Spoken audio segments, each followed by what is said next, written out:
Meus queridos irmãos, a paz do Senhor Jesus a todos. Neste momento nós estamos iniciando o programa Lar de Paz e é com muita alegria que nós iremos realizar esse trabalho para abençoar você, a sua casa e a sua família, e o nome do Senhor Jesus com certeza vai ser glorificado. Nós iremos falar sobre o tema família, que é um tema que a gente acredita ser muito importante. Por isso fique ligadinho conosco, porque as boas mãos do Senhor vai te alcançar. Eu quero dizer aos amados irmãos que nós vamos estar iniciando o programa Lar de Paz novamente, mas com um formato diferente. Nós sempre fazíamos eu ministrando a palavra do Senhor, mas agora nós vamos fazer este programa como pergunta e resposta. Por isso nós cremos e acreditamos que o Senhor vai estar abençoando a tua vida através desse programa. Você que desejar deixar a sua pergunta, fique à vontade, interaja com a gente, compartilhe, para que mais pessoas sejam abençoadas e o nome do Senhor venha a ser glorificado. Eu estou aqui com o pastor Ediomar Vicente, que vai estar contribuindo para o nosso crescimento espiritual, pastor que vai estar dando as respostas das perguntas que nós vamos estar fazendo no tema família. E com certeza, querido, fique ligado conosco, porque Deus vai te abençoar. O pastor Vicente é pastor da Assembleia de Deus, da cidade de Navegantes, e ele congrega aqui na congregação do Trevo. Que você possa estar conosco, ligadinho, porque mais uma vez eu vou repetir, Deus vai te abençoar de uma forma extraordinária nesta manhã. Eu quero agradecer a todos que estão nos ajudando, não é, a realizar esse programa. Primeiramente, pastor Ediomar, eu quero agradecer ao senhor que está aqui conosco, que está contribuindo, colaborando para o reino de Deus e também para este programa. O nosso irmão Rafael, auxiliar da obra, está nos ajudando, está filmando. Eu quero louvar a Deus pela vida do servo do Senhor. Também quero agradecer a todos os amigos que vão estar vendo este vídeo futuramente no meu canal do YouTube, canal pr.eltubapiano. Eu quero agradecer a Deus pela sua vida, você que tem estado inscrito no nosso canal, você que tem deixado o seu like, você que tem compartilhado. Eu sou muito grato a Deus pela sua vida, que Deus seja louvado pela sua vida também. Eu gostaria de abrir esse tema, pastor Ediomar, lendo o que está em Salmos de número 128, Salmos de número 128, que diz assim: bem-aventurado aquele que teme ao Senhor e anda nos seus caminhos, pois comerá do trabalho das tuas mãos, feliz será e te irá bem. A tua mulher será como a videira frutífera ao lado da tua casa, os teus filhos como planta de oliveira à roda da tua mesa. Eis assim será abençoado o homem que teme ao Senhor. O Senhor te abençoará desde Sião, e tu verás os bens de Jerusalém em todos os dias da tua vida, e verás os filhos de teus filhos e a paz sobre Israel. Amém? Então nós estamos iniciando o programa com o tema família, e eu quero estar passando a oportunidade para ele fazer as suas primeiras considerações para o pastor Ediomar. A paz do Senhor, meus irmãos, paz do Senhor, pastor Elton. É um prazer estar aqui contigo, né, nessa abertura desse novo formato do teu programa, e eu tenho certeza que vai ser um momento bastante edificante para todos nós, aqueles que acompanham o teu canal. E Deus tem sempre uma palavra certa, na hora certa, para que a nossa vida seja abençoada. E não vai ser diferente nesta manhã. Aleluia. Eu creio assim. Pastor, eu gostaria que o senhor então definisse o que é família no termo bíblico. Bom, nós temos hoje várias definições de família e vários modelos de família. Mas a Bíblia diz que a família foi instituída pelo próprio Deus. É a primeira comunidade que a raça humana vai participar, é o primeiro grupo social que o homem vai participar, é da família, que foi instituída ainda no Éden, quando Deus viu que não era bom que o homem estivesse só. Aí ele decide fazer uma companheira, uma adjutora, que viesse a estar do seu lado, para lhe completar, para lhe trazer alegria. E a partir daí, então, instituiu, ainda no Éden, o que nós conhecemos por família, a primeira forma de sociedade que o homem vai participar. Amém? E a segunda pergunta, pastor, que eu gostaria de fazer para o senhor é: quais os papéis do marido, da esposa e dos filhos na família? Veja, cabe a cada um de nós, dentro da família, um papel muito claro, muito específico, muito definido. Ao homem, Deus dá uma ordenança. E é interessante quando ele fala isso, e Paulo vai falar em várias cartas que ele escreve, ele diz assim: marido, amai as vossas esposas. E não coloca um ponto. Tem uma continuação, não é só amar. Ele bota uma vírgula ali. Se amai as vossas esposas como Cristo amou a igreja e se entregou por ela. Então o papel do marido, dentro desse contexto familiar, já dentro dessa ordenança, ele já se torna bastante amplo e bastante sério. Primeiro, amar a esposa como Cristo amou a igreja. E aí, ser o provedor. Ele diz assim lá em Gênesis, capítulo 2, versículo 24. Portanto, deixará o homem, seu pai e sua mãe, unir-se a sua mulher, e ambos já não serão dois, mas serão uma só carne. Esse deixar e esse unir, ele é muito amplo, ele é muito profundo.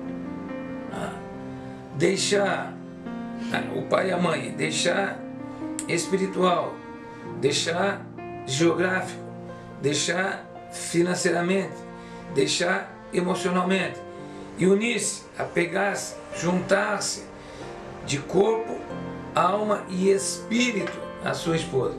Então já é um papel bastante, já começa aqui de uma responsabilidade tremenda. Quando ele diz que o homem é o provedor da casa, ele vai prover alegria, ele vai prover o sustento, então ele vai dar a provisão material, a provisão emocional, a provisão sentimental e a provisão espiritual, onde ele vai exercer o sacerdócio no lar.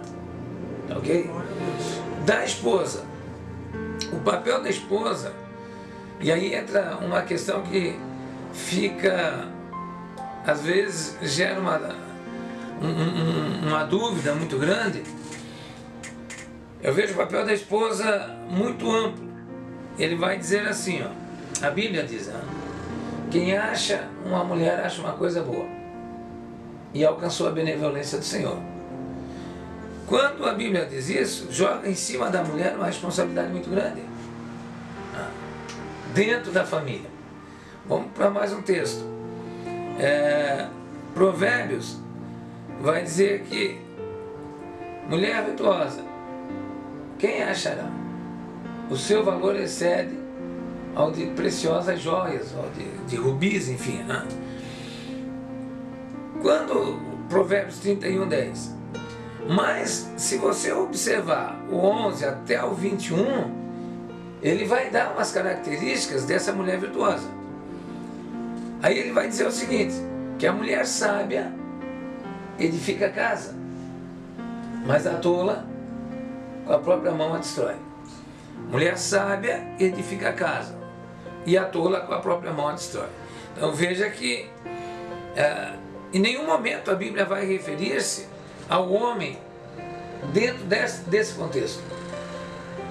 Não diz o homem sábio edifica a casa. Não, esse papel é da mulher. Não diz que o homem é virtuoso. Não fala disso. E não fala que quem acha o homem acha uma coisa boa. Quem acha uma mulher acha uma coisa boa. E encontra a benevolência do Senhor. Então o papel da mulher dentro desse quesito é muito importante. Ela é a coluna que vai estruturar, é o elo de ligação entre o pai e o filho. É o que vai dar o equilíbrio. Até porque a mulher tem algumas características emocionais diferentes do homem. Então, na constituição, na criação do homem e da mulher, Deus já fez isso. Quando ele diz assim, ó, que não é bom que o homem seja só, eu falei, uma adjutora, uma companheira, uma auxiliadora, alguém que esteja do seu lado, que vai sustentar, que vai servir de sustentáculo para toda a atividade que o homem vier a exercer. É interessante, e eu não quero me prolongar muito aqui, mas o tema pede, que veja que Deus faz a mulher a partir do homem. E Deus escolhe uma região, uma área do corpo humano, do homem, do corpo do homem, melhor dizendo, para fazer a mulher. Ele tira da costela, tira uma costela dela. Quando nós vamos mergulhar um pouco mais dentro desse contexto e entender por que da costela e não de outra parte do corpo, é porque os costais vão proteger os órgãos, alguns dos órgãos vitais do ser humano. E mergulhando um pouquinho mais aqui dentro desse contexto, nós vamos entender de forma subliminar que a mulher é a guardiã dos sentimentos do marido. Olha que profundidade que é. Muito profundo. A mulher é guardiã dos sentimentos do marido. Existe uma questão que eu vou deixar mais para o final, então, da questão da submissão da mulher. Em Levíticos, se não me falha a memória, mas tem pelo menos 5 passagens na Bíblia, eu não me lembro todas agora de cabeça,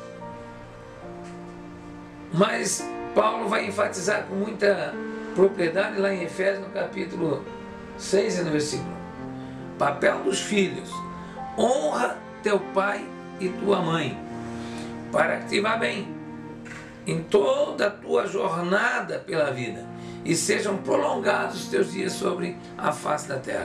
Então veja aqui, o honrar pai e mãe, isso é um papel primordial do filho. Até porque eu sou pai, eu sou avô, mas eu sou filho. Então esse papel de honrar o teu pai, honrar a tua mãe, isso é uma questão, é um mandamento de Deus. E alguém diz, é o primeiro mandamento com promessa, mas tem outros mandamentos antes desse, baseados em promessas de Deus. Mas nós vamos entrar nesse caso, nesse mérito agora. Mas ele diz assim, ó, honra teu pai e tua mãe para que te vá bem. Quer ter sucesso na vida? Honra teu pai e tua mãe. Quer ter Deus prolongado sobre a terra? Honra teu pai e tua mãe. Por quê? Porque é a base da tua existência. Tu só é por causa do teu pai e da tua mãe. Tu só existe por causa do teu pai e da tua mãe. Isso é fato. Mas pastor, meu pai é um traficante. Tem problema, honra teu pai. Meu pai é um alcoólatra. Tem problema, honra teu pai. A Bíblia não impõe condições de para. Ela só diz honra. Essa é a primeira obrigação dos filhos, é honrar o pai e a mãe. Quer dizer, é colocar acima de você, em respeito, é obediência. Tá? Muita gente diz que se conselho fosse bom, não se dava, se vendia. A Bíblia não fala isso. A Bíblia fala que na multidão dos conselhos da sabedoria, e sabe é aquele que ouve os conselhos dos sábios. Então, a obediência e a submissão também entra aqui no papel dos filhos aos seus pais, ok? Então, basicamente seria isso. O marido como provedor da casa, provedor emocional, espiritual, sentimental e financeiro. A mulher como auxiliadora, como alguém que vai equilibrar, né,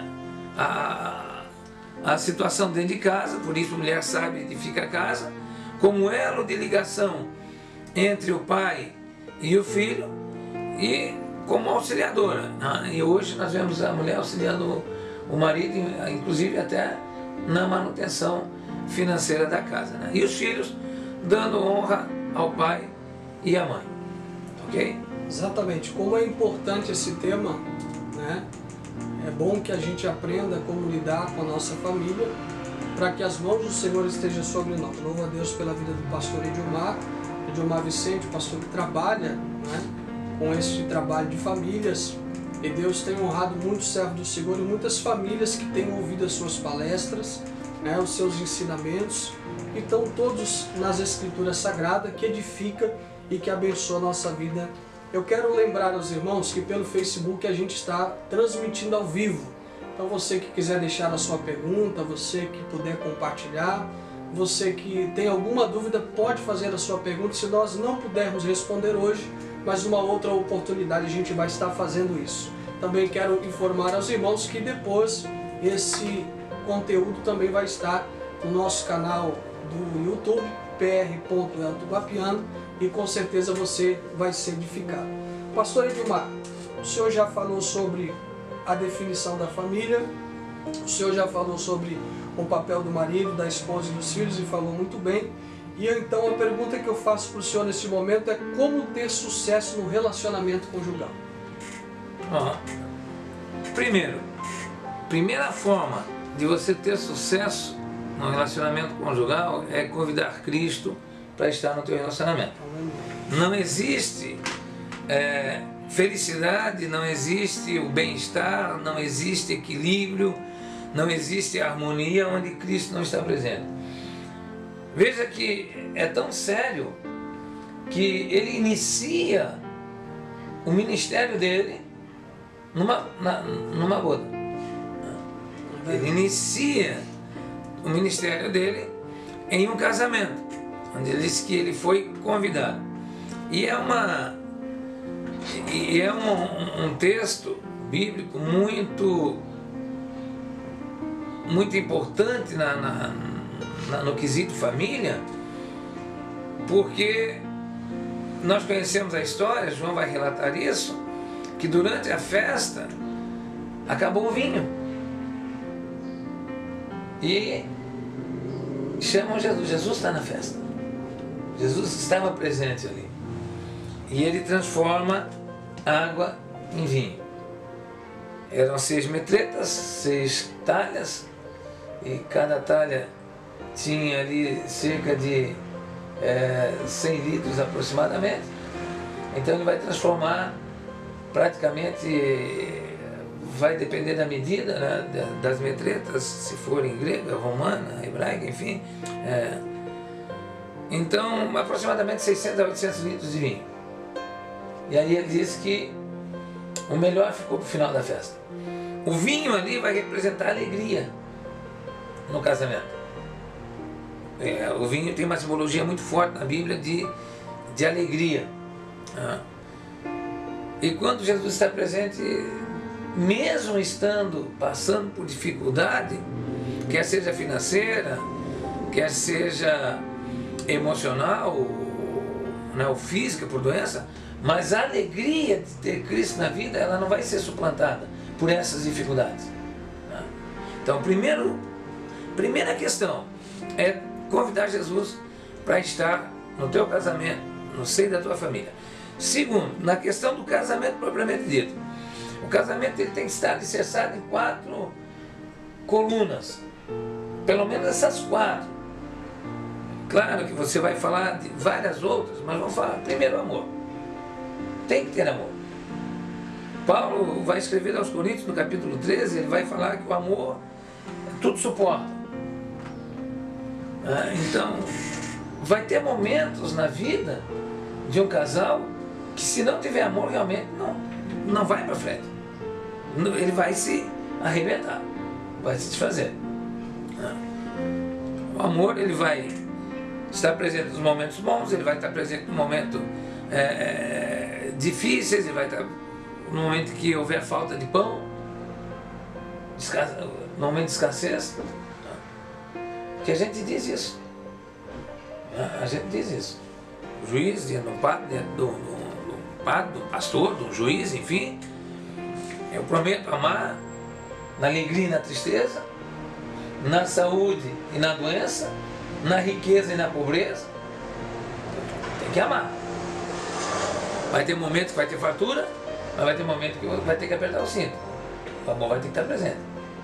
Vai ter momentos que a esposa vai estar sempre presente, o marido sempre presente, saudáveis, mas vai ter momentos que a doença vai chegar em um deles.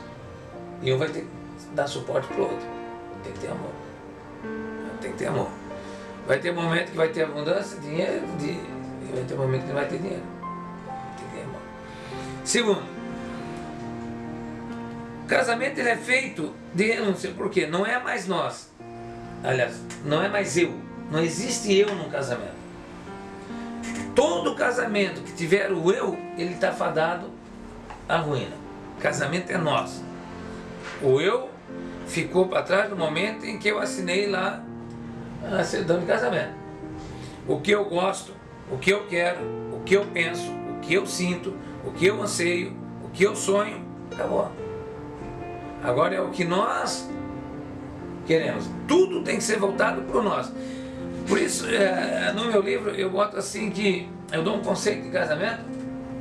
Casamento é uma anulação parcial do eu. Tu não vai tirar a tua identidade, não vai perder a tua identidade, mas ele tem que se anular em prol do nosso. Não tem meu salário, meu carro, minha casa, é tudo nosso, é a nossa casa, é o nosso salário. Eu conheço casamentos que o marido pega o salário dele e dá uma parte para a esposa, que a outra parte é dele. Rapaz, é complicado. Também conheço isso, pastor. É nosso. Casamento é o nosso salário, é o nosso dinheiro, é o nosso carro, é a nossa casa, é a nossa vida. Então é uma renúncia. O outro pilar. Tem momentos que você vai ter que renunciar o teu sonho, o teu projeto. Até o momento que esse projeto puder ser colocado em andamento sem que fira o seio da família. Principalmente quando tem filho. Eu vou dar um exemplo. Eu sempre sonhei em fazer a faculdade. Mas quando eu casei novo. Aí meu sonho teve que esperar. Eu só fui fazer faculdade aos 40 anos. Por quê? Porque não era mais o meu sonho. Agora era a família. Não tinha dinheiro para pagar a faculdade e manter a família. Então agora eu vou manter a família, porque eu escolhi ter família. Então eu tive que renunciar ao meu sonho até o momento que eu pude colocá-lo em prática. Em comum acordo. A esposa resolveu apertar o cinto, segurar com as meninas, e aí eu fiz a faculdade, porque era uma coisa que traria benefício para a família. Então, a outra coluna é o doar-se. Se eu não me doar dentro do casamento, ele não vai para frente. Eu tenho esposa que precisa de carinho, que precisa de atenção, filho que precisa de atenção, mas eu hoje não estou disposto. Eu começo a negligenciar esse papel. Eu não me dou, eu só quero. Eu quero carinho, mas eu não dou. Eu quero atenção, mas eu não dou. E aí vai o respeito, né? Eu quero respeito, mas eu não respeito. Eu quero obediência, mas eu não obedeço. Eu quero submissão, mas eu não sou submisso. Mas o marido tem que ser submisso, pastor. O que você acha? Acredito que existem momentos que sim, pastor. Vamos chegar lá depois, mais na frente. Então, eu tenho que aprender a me doar. Doar o meu ombro, doar a minha vida para que esse casamento se fortaleça. Terceiro, eu vou ter que aprender a ceder. Então, 4 colunas: o amor, o doar-se, o ceder e o renunciar. Se eu não aprender a ceder, vai quebrar. Eu ensinei sempre a minhas filhas, eu sempre digo, às vezes para você ganhar, você tem que perder. Parece estranho, não parece, pastor? Como é que eu vou ganhar se eu perdi? Verdade. Mas tem momentos, irmãos, que você vai ter que ceder o espaço. Ceder o teu tempo, ceder o espaço, ceder a tua razão. Eu tenho razão. Mas a minha razão vai chocar com a razão da minha esposa. Por uma coisa banal. Por uma coisa que não vai ser frutífera. Não vai trazer benefício. Então eu cedo. Eu deixo ela ganhar. E quantas vezes a esposa também já não cedeu? Eu vou fazer 38 anos de casado. Dia 10 de abril agora. Estamos aí a menos de 120 dias de completar 38 anos de casado. Bastante. Será que ela não cedeu? Muito. Em momentos, em opiniões, em espaço, em ação. Então, esse é o segredo de um casamento feliz. Eu tenho que ter Cristo, entender que eu tenho que amar incondicionalmente. Ele disse: amar a tua esposa como Cristo amou a igreja e se entregou por ela, e viu nela a parte mais frágil, mais sensível. Nós olhamos muito o defeito da esposa e não queremos que ela veja os nossos defeitos. Então, se eu botar essa receita de Cristo, de amor, de doar, de renunciar e de ceder, eu tenho certeza absoluta que o teu casamento vai completar bodas de diamantes. Aleluia. Também. Amém? Vamos adiante. Como é importante, né, esses pilares que o pastor Ediomar nos passou. Como eu disse para os irmãos já no início desse programa, nós vamos crescer muito, sermos muito abençoados.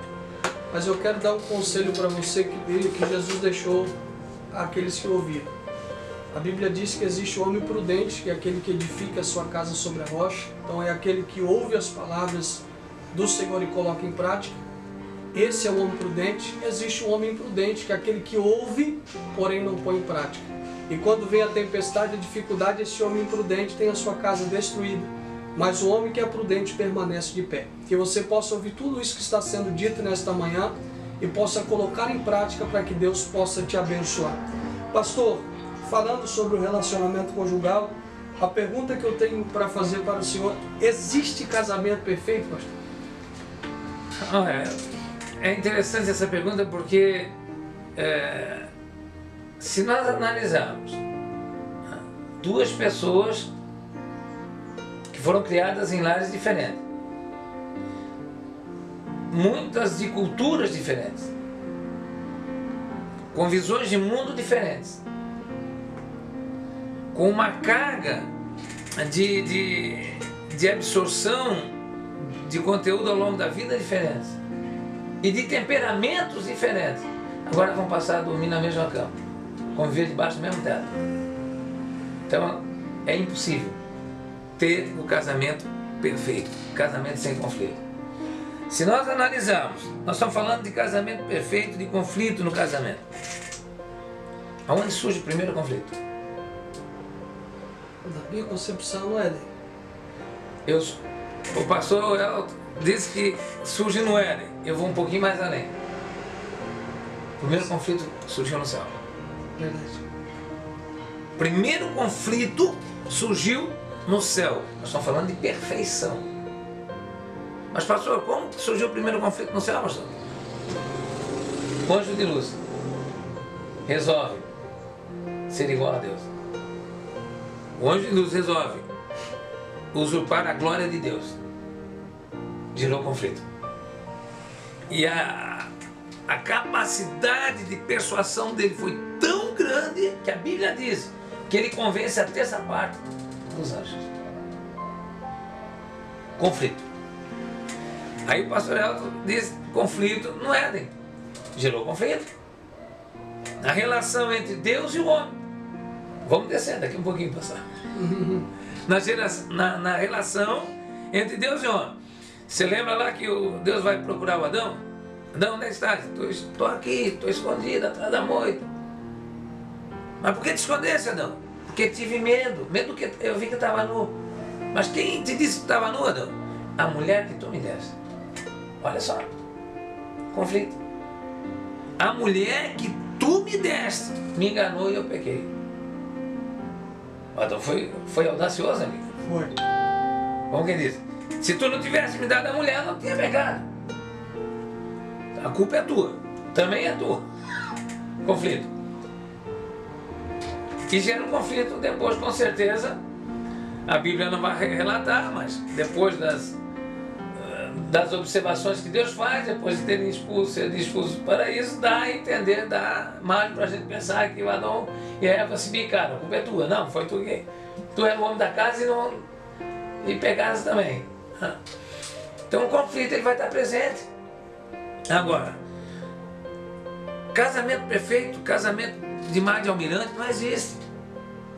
Porque, como eu disse, são caráteres diferentes. E caráter é genético. É o somatório do teu temperamento, que é genético, de tudo aquilo que tu absorve ao longo da tua vida, quer seja na escola, quer seja no meio familiar, quer seja na comunidade que tu vive. Então, esses elementos vão formar o teu caráter, que é pessoal. Então, a partir do momento em que duas pessoas de visões diferentes, outra coisa, estruturas emocionais diferentes, o homem tem uma visão, uma constituição cerebral, uma forma de pensar diferente. A mulher é muito mais sensitiva do que o homem. Ela tem necessidades diferentes que o homem não tem. Só para tu ter uma ideia, na nossa pele, em relação à pele da mulher, a mulher tem 120 milhões de neuroreceptores a mais do que o homem. Ela é mais sensitiva. Ela foi criada para uma função diferenciada do homem. Então isso tudo, claro, vai gerar conflitos. O que vai dar a sustentação desse casamento é nós sabemos gerenciar esses conflitos, nós sabemos respeitar o espaço do outro. Entender que a minha esposa é diferente de mim, que ela pensa diferente de mim, que ela tem necessidades diferentes e eu preciso aprender a respeitar as diferenças. A partir do momento que eu aprendo isso, que eu tenho consciência, que eu sou consciente, que eu sou cônscio, que eu preciso, por isso que ele diz lá, amai as vossas esposas, maridos, amai as vossas esposas, como Cristo amou a igreja e se entregou por ela, tendo nela a parte mais sensível, a parte mais frágil, porque ele é diferente. Então, primeiro ponto. Eu queria abordar aqui ainda um segundo ponto. Muitos casais acabam fazendo dos seus cônjuges o seu adversário. E Deus não colocou o homem para disputar com a mulher, e nem a mulher para disputar com o homem. Deus colocou ambos para que ambos se completassem.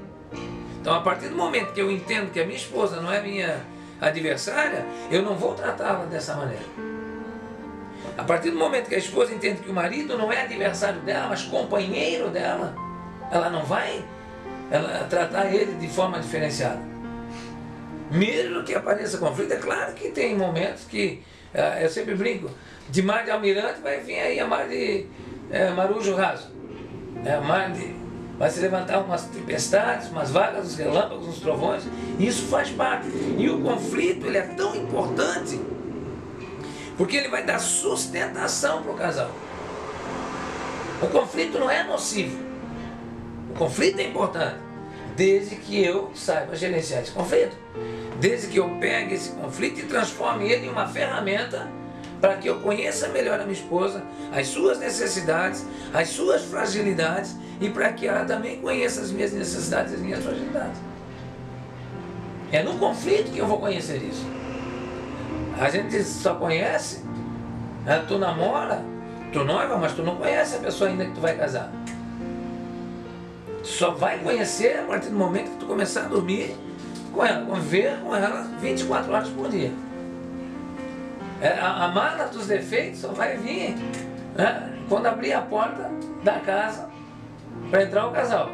Porque ainda no noivado, tanto um quanto o outro não vai apresentar a mala dos defeitos. Noivado ainda um pouquinho, mas o namoro é só bênção. Namoro é só carinho, é só amor, é só love, é só beijinho. Mas quando começar a conviver, aí tu traz as malas dos defeitos. Aí nós vamos aprender quais são o momento que eu posso chegar mais perto da esposa, o momento que eu vejo que ela já está mais nervosa. A mulher tem um período do mês que, né? Misericórdia, que é a tal da TPM, mas o homem também tem um momento que é chamado de SHI. A mulher precisa conhecer isso. O homem também sofre, não de TPM, que TPM é tensão pré-menstrual. Mas o homem também tem o seu momento de distúrbio, que é chamado de síndrome do homem irritado. Essa é daí. Que seria equivalente à TPM da mulher. Muito interessante. E a gente precisa mergulhar um pouquinho e falar de algumas coisas que agora não é o momento de falar. Mas tem a síndrome do homem irritado, essa é aí. Então a mulher precisa conhecer o marido. Conhecer o temperamento do marido e o marido o temperamento da mulher.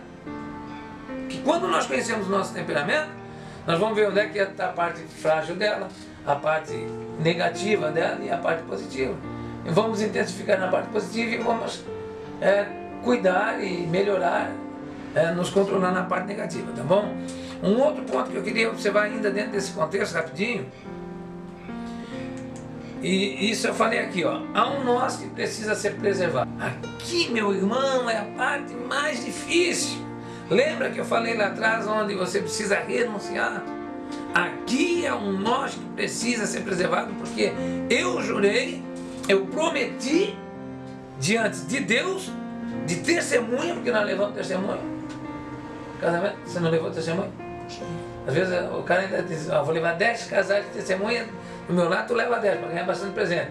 Só dá despesa, presente não vem, mas a despesa são 20 daí, mas você levou testemunhas.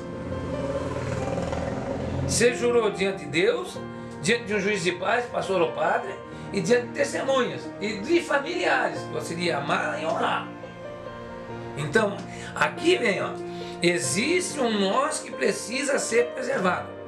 Esse nós que você construiu no dia que você botou essa aliança. Aliança quer dizer pacto, quer dizer concerto. Você fez uma aliança eterna até que a morte nos separe, você disse, com a sua esposa. Esse nós que precisa ser preservado, vai entrar a renúncia, vai entrar o amor, vai entrar o ceder-se, vai entrar o doar-se, vai entrar o compartilhar. Lembra que eu disse que não tem meu?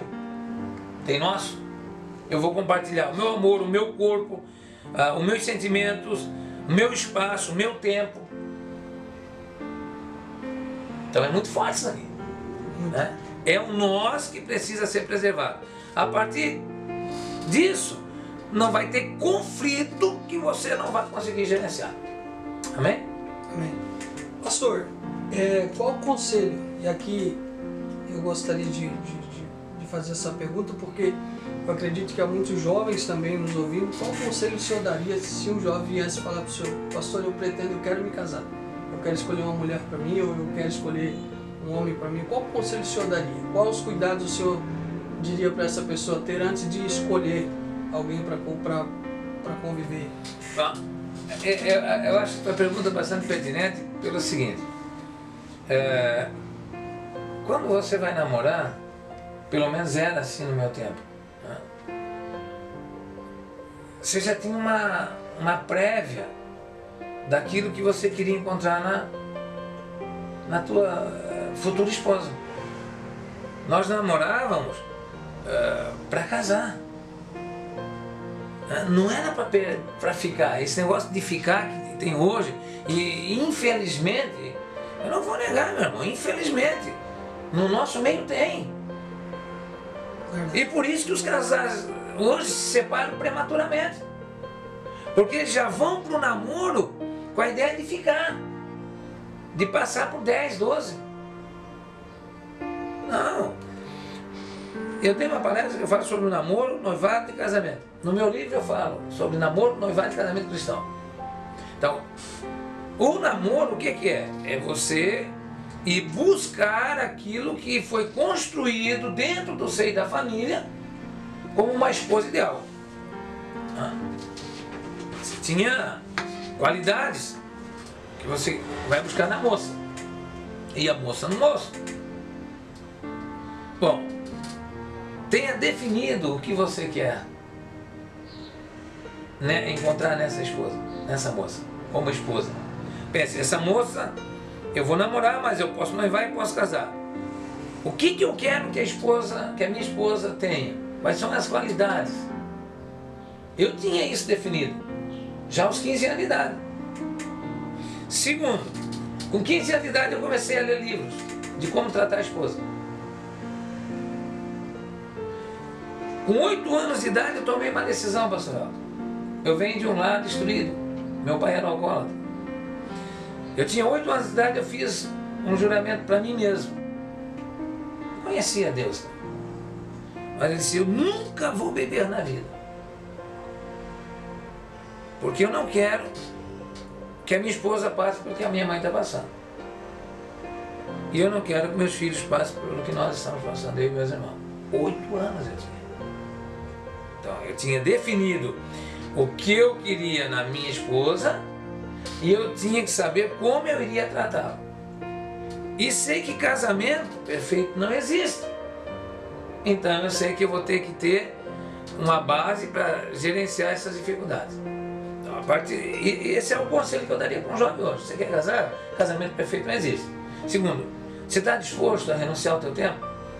Você está disposto a se doar? A tua vida, o teu corpo? Por que o corpo, pastor? Porque no corpo, aqui entra um dos grandes vilões da vida 2, e eu não sei se deveria dizer, mas eu tenho um público muito grande que está nos ouvindo, com certeza, é a falta do amor eros no casamento. É a falta do doar o meu corpo. Eu sempre digo hoje que nós temos preguiça de ser feliz. Preguiça, pastor. É preguiça de ser feliz. O homem hoje está numa situação que se a mulher não trazer um copo d'água na poltrona para ele, ele não levanta para pegar. Ele morre de sede. É preguiça. Preguiça de ser feliz. Então, se eu não estiver disposto a doar o meu corpo para minha esposa, e ela não estiver disposta, não. Ah, pastor, mas fazer sexo é só quando dá vontade. Não. É outro ensinamento. Só estou dando um exemplo. Sim. Que hoje é um dos grandes vilões e dos grandes motivadores para a separação. De casal novo. Não estou falando de casal com 10, com 20, com 30, 50 anos de casado. Estou falando de casal com 1 ano de casamento. Casamento sendo desfeito com 6 meses de casamento. Porque não querem fazer sexo. Porque não querem cumprir os papéis maritais. Preguiça de ser feliz. Isso é um problema. Então, se eu estou disposto a me doar, se eu estou disposto a viver, vai em frente, meu filho, porque vai ser bênção de Deus na tua vida o casamento. Graças a Deus. Vendo assim, né, pastor, a gente entende que o casamento ele não vem pronto, é uma construção. Conversando um pouco com o senhor. Aí é que está, pastor. Veja bem, eu sempre faço essa analogia. Você já viu conjunto habitacional, meu filho? Você já viu aqueles prédios de conjunto habitacional? Nós vamos pegar um conjunto habitacional de casas. Quando o governo faz um conjunto habitacional, 50 casas, todas elas são iguais em tamanho, em forma e em cor. Não é assim? Entrega a chave para os 50 usuários, 50 famílias. Você vai passar um mês depois lá, você vai ver que uns já pintaram a casa de azul, outros pintaram de verde, outros pintaram o telhado, outros não pintaram o telhado. Outros tiraram a janela que era de ferro, botaram de alumínio. Outros botaram de blindex. Outros já tiraram a porta da frente, já botaram uma porta mais decorada. Outros tiraram o piso, que era um pisozinho simples, já botaram um porcelanato. Mas a estrutura da casa ainda é a mesma. Casamento é isso. Deus deu, o arquiteto do casamento é Deus. O casamento foi feito para ser bênção. O casamento não foi feito para dar errado. Ele dá para mim e para você a mesma planta, o mesmo projeto. O que vai definir o meu casamento melhor do que o teu é quanto eu estou disposto a investir. É trocar a porta, é trocar o piso fino e botar um porcelanato, é trocar aquela torneirinha de plástico e botar uma de metal. Mas tem torneira de metal que custa R$20, tem torneira de metal que custa 480, tem torneira de metal que custa 1.000. Quanto é que você está disposto a investir? Quanto você está disposto a investir em tempo, em doar-se, em renunciar, em amar? Não é investir em dinheiro. É nisso que eu estou dizendo, é investimento. É você investir, é você tirar a minha razão. O que eu acho legal no casamento é o cara dizer, eu tenho razão. Aí a esposa diz, eu tenho razão, acabou. O casamento vai se arrumar, porque ninguém tem razão. Quem tem razão é Deus. Se nós entrarmos aqui, pastor, nessa palavra, nós não temos razão. Nós nunca vamos dar certo. Quem está certo é a palavra, quem está certo é Deus. Mas por quê? Acabei de dizer, se eu ficar pé na minha razão e a esposa ficar pé na razão dela, nós vamos quebrar. Não vai ter que ceder. Ah, mas eu não cedo porque eu sou homem. Não, eu não cedo porque ele é machista. Não é vergonha ceder. Cede para o casal ganhar. Cede para a família ganhar. Cede para os filhos ganharem. Aprenda a pedir desculpas, aprenda a pedir perdão. Reconheça a tua fragilidade, o teu erro. E aí pronto. Essa é uma construção, né? É uma construção. A pessoa cresce, amadurece uma com a outra e o casamento vai bem. Sim, é uma construção. E assim, pastor, a gente entende que a palavra de Deus, ela tem orientação para nós para um bom relacionamento. Sim. Né? A pessoa que ela se preocupa em entender as Escrituras, ela se preocupa em buscar em Deus as respostas para melhorar o seu casamento, vai crescer e vai ser abençoado com toda certeza. Pastor, o senhor falou alguma coisa sobre os principais vilões da vida 2, mas se o senhor tiver mais alguma coisa para falar sobre isso... Aqui, ó. 10% dos conflitos, 10% dos conflitos, olha só, 10% dos conflitos conjugais são por divergência de opiniões. 10%. Esse é um número baixo. Eu não concordo. Eu quero vou dar um exemplo. Claro, né? Eu sempre digo assim, né, que a última palavra do marido dentro de casa é do marido, né? É assim, senhora. Por quê? E eu aprendi isso. Mas o senhor não é o pastor? Sou pastor da minha casa. Não. Se você analisar a casa, quem é que ajeita? É a mulher. Não. Deixa ela fazer o jeito dela. Tu vai ajeitar? Tu vai arrumar? Não vai. Deixa ela arrumar, ajeitar. Uma coisinha simples. Simples. Não, eu quero sofá vermelho. Não, eu quero azul. Não, se não for azul, não como. Aí, se não for vermelho, eu não quero. Então vamos sentar no chão. Alguém vai ter que ceder. Então, divergência de opiniões, 10%. O motivador das brigas nos casais, 90% do motivador é tom de voz. É como você responde. É como você fala.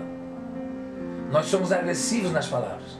Então, 90% é tom de voz. É agressividade na resposta e agressividade no colocar a tua opinião. Então, esse é um dos vilões. Existem vários vilões, né? Mas mas o que eu diria, o maior vilão de todos é a falta de comunicação. Falta de comunicação. O casal não entra em acordo, por quê? Porque não se comunica. Vive uma vida sexual frustrada porque um não diz para o outro o que gosta e o que não gosta. Vive uma vida de conflito porque um não fala como é que gosta da comida e a comida que não gosta. Não se comunicam. Um faz uma coisa, o marido faz as coisas e não comunica para a esposa. Compra e não comunica para a esposa compra e não comunica. Falta de comunicação em todas as áreas do relacionamento conjugal. Segundo, falta de feedback. Ou seja, de nós sentarmos, tirar um tempo para sentar. Eu estou falando isso, pastor, porque eu faço isso. Fiz isso muitas vezes com as minhas filhas. Deve o pai estar errando. Tá bom? O pai precisa melhorar alguma coisa? Eu mandei quartel há 20 anos e eu fazia isso com meus soldados. Os sargentos, os cabos que estavam comigo. Fazia reunião com o efetivo, eu apontava os erros deles. Mas depois dizia, agora vocês vão apontar o meu. Porque é fácil para apontar os erros dos outros. É muito fácil. Mulher, tu errou aqui, filho, tu tá errando. E você como pai? E você como marido? E você como sacerdote da casa? Tu não erra? Com certeza é, pastor. Então, esse feedback, comunicação e feedback, é o retorno. Como é que eu estou? Onde é que eu preciso melhorar? Ô mulher, precisa melhorar aqui. Então e é claro, para te chegar nesse nível, tu tem que ter a sensibilidade e a humildade. Humildade, pastor. Porque tu não vai fazer um feedback se tu não tiver humildade para reconhecer o teu erro. Pô, querido, eu errei, me perdoa. Falei de forma agressiva contigo, não deveria ter falado. Mesmo que você gritou comigo, eu sendo sacerdote da casa, sendo cabeça, eu deveria ter esperado um momento para te dar uma resposta. Eu também fui agressivo contigo. Então é esse feedback aqui que falta hoje. Porque nós vamos para o casamento cheio de nós. E nós não nos esvaziamos. Esse é o problema. Então, o maior vilão hoje, falta de comunicação e falta de feedback. Ou seja, e para fazer feedback tem que ser o erro. Tem que aprender a reconhecer os erros. Tem que aprender a pedir perdão. Ah, pastor, mas se eu pedir perdão para o meu filho, ele vai ficar afogado. Não vai não, meu irmão. Se você pedir perdão para o teu filho, ele vai dizer, puxa, o meu pai verdadeiramente é o sacerdote da nossa casa. Eu tenho orgulho do meu pai, porque ele sabe reconhecer o erro dele. E nós erramos como pai, erramos como esposo, erramos até como pastor. Então temos que aprender a ser humilde. Ok? Vai haver cura no lar, né, pastor? Tem que ter. Cura no lar. Quando a gente se disponibiliza e reconhece a nossa falha, o nosso erro, a cura no lar. E eu acredito que isso falta muito dentro dos relacionamentos hoje, pastor. Essa dificuldade de chegar, pedir perdão, de reconhecer a sua falha, de reconhecer o seu erro, isso tem destruído muita família porque é algo difícil. A pessoa ela tem muita dificuldade. Só que quando você faz isso, meu irmão, quando você faz isso, minha irmã, há cura no teu relacionamento. E a bênção do Senhor, eu tenho dito desde o começo do programa, e a bênção do Senhor te alcança. Amém?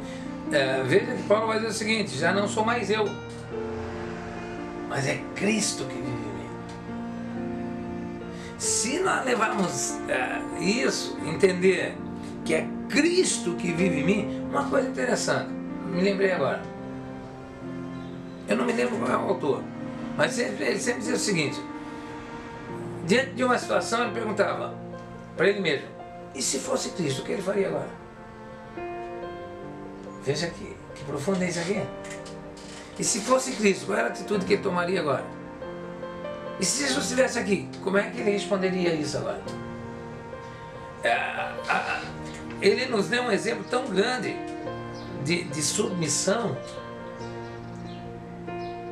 que ele passou horas sendo torturado, humilhado, da pior maneira possível para o judeu. Foi deixado nu, foi exposto o corpo, subiu uma via sacra apanhando a ponto do Simão Sirineu ter que ajudá-lo a carregar a cruz porque ele não tinha mais força de tanto que apanhou. Tinha uma coroa de espinho cravada na cabeça que devia estar doendo barbaridade, batia com cana ainda nele. Foi humilhado diante do povo, entre dois ladrões, colocaram ele numa cruz. E ele olha e diz, Pai, perdoa, porque eles não sabem o que fazem. Rapaz. Aí Paulo vai dizer, não sou mais eu, mas é Cristo que vive em mim. Se nós levarmos isso para o casamento, nós vamos ter um casamento com bodas de diamante, felizes, sem dificuldade nenhuma.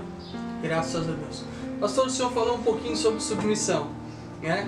E o que é submissão no contexto familiar? E também, pastor, eu gostaria que o senhor falasse um pouco sobre aquele texto que diz que a mulher deve ser submissa ao seu esposo. O que seria essa submissão? Aí é interessante, porque isso é muito conveniente para o marido, né? Paulo vai estar ensinando, ele vai dizer que mulheres, em tudo sejam submissas aos vossos maridos. É algo forte, né, pastor? Uma palavra forte. muitos homens entendem que submissão é obediência. Não está errado. Sendo a mulher abaixo, na hierarquia familiar, ela está abaixo do marido. O marido é o cabeça do lar, assim como Cristo é o cabeça da igreja. Então a palavra submissão, ela tem algumas raízes, algumas derivações. Então ela pode ser entendida também como seja a mulher seja dócil, seja mansa. Por quê? Veja que ele vai dizer que, Salomão vai dizer que a mulher sábia edifica a casa. O marido, ele é meio ogro, né? Ele é meio diretão, ele é flecha no alvo. Ele resolve um problema de forma objetiva, é flecha no alvo. Por quê? Por que o marido é assim? No ato da criação, Deus proveu o homem, dotou o homem da capacidade, da responsabilidade de ser o provedor. É ele que tem que ir à casa. É ele que tem que garantir o sustento da família. Então, por isso ele foca, né? Ele tem uma visão, uma região aqui que é o lobo frontal, ele tem muito desenvolvido, que é a região do centro da visão espacial. Então ele foca. É aquilo ali, ele não faz volta. Eu preciso atirar a flecha e acertar o alvo, a caça, porque a minha família depende disso para comer e para viver. A mulher, ela não tem esse centro da visão espacial desenvolvido. Mas isso não é demérito, porque ela desenvolve outra área que o homem não desenvolveu. Porque o homem é foco. Então ele resolve muito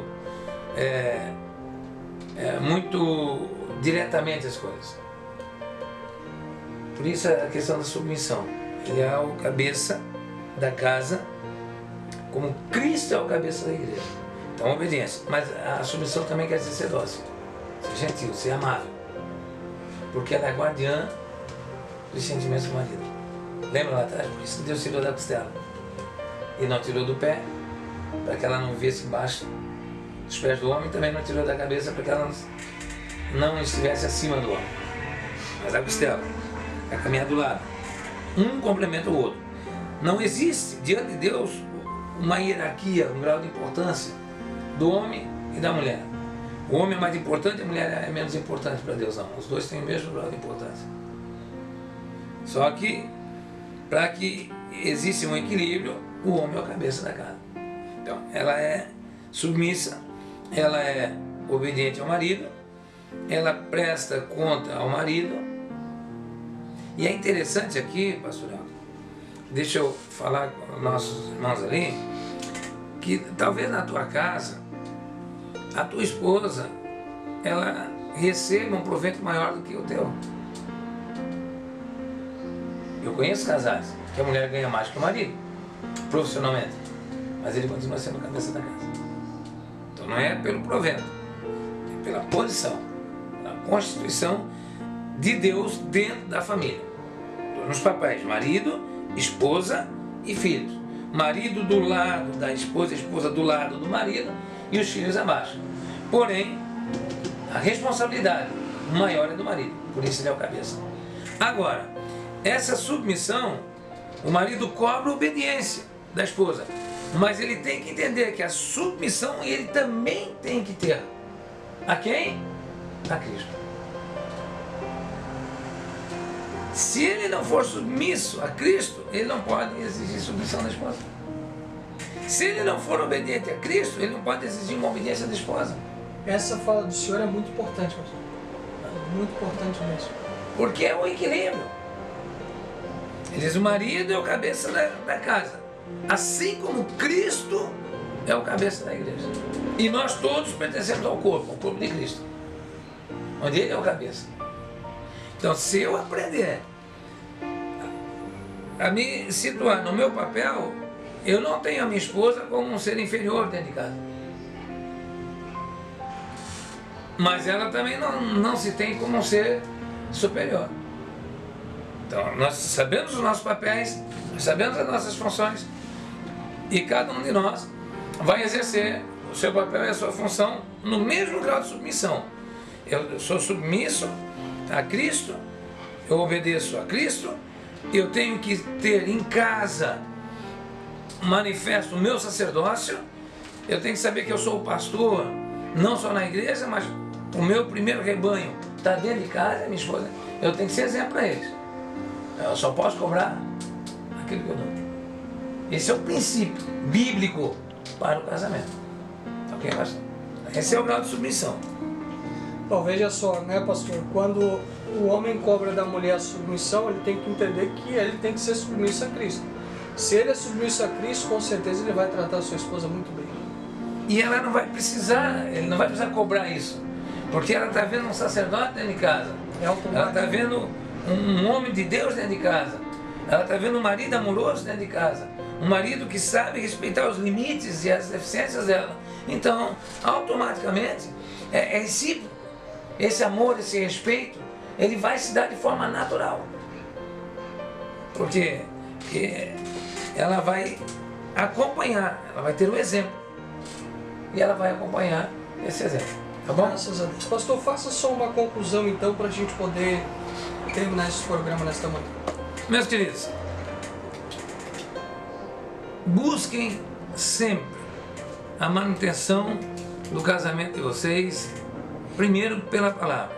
Vê o que a palavra diz para ti como esposo, como esposa, como mãe, como pai, você como filho. Cristo tem que ser o centro sempre da vida do casal. Os filhos têm que ver Deus na vida do pai e na vida da mãe. A esposa tem que ver Deus na vida do marido. O marido tem que ver Deus na vida da esposa. Esse é o princípio de tudo. Amem-se mutuamente e aprendam a se respeitar mutuamente. Esse é o meu conselho e eu tenho certeza que o casamento de vocês vai ser uma bênção quando a mão de Deus estiver de contínuo sobre a tua casa, sobre o teu lar. Que Deus abençoe, tenha um final de semana abençoado, guardado debaixo das mãos protetoras do Todo-Poderoso. Graças a Deus. Irmãos, eu daqui a pouco vou pedir para o pastor fazer uma oração abençoando as famílias, mas antes eu quero fazer uns agradecimentos novamente. Pastor Eliomar, muito obrigado, por o senhor estar me ajudando com esse programa. Quero dizer ao Senhor que não só os que estão nos ouvindo estão sendo edificados, mas eu estou sendo edificado por esta palavra. Estou crescendo, amadurecendo, tendo essa oportunidade de estar com o Senhor. Quero agradecer mais uma vez ao servo do Senhor que está filmando.